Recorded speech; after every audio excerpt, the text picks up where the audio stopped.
Gross profit calculate ചെയ്യാൻ വേണ്ടി ചോദിച്ച ഒരു പ്രോബ്ലമാണിത്.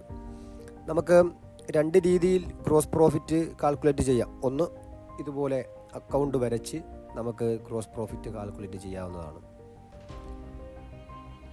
ഇതുപോലെ trading and profit and loss account വരച്ച് നമുക്കറിയാമല്ലോ, ട്രേഡിംഗ് അക്കൗണ്ടിൻ്റെ റിസൾട്ടാണ് ഗ്രോസ് പ്രോഫിറ്റ് അല്ലെങ്കിൽ ഗ്രോസ് ലോസ്. ഇതുപോലെ ഓരോന്നും എടുത്തെഴുതി നമുക്ക് ഗ്രോസ് പ്രോഫിറ്റ് കാൽക്കുലേറ്റ് ചെയ്യാവുന്നതാണ്.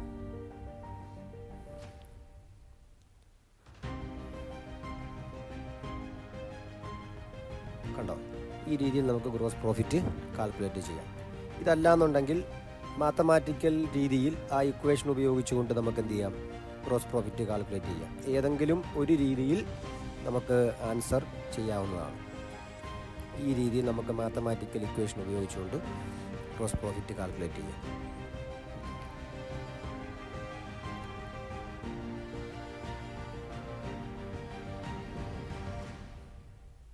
ഓക്കെ, അപ്പോൾ ഇങ്ങനെ ഒരു ചോദ്യം പരീക്ഷയ്ക്ക് പ്രതീക്ഷിക്കാവുന്നതാണ്. ഓക്കെ.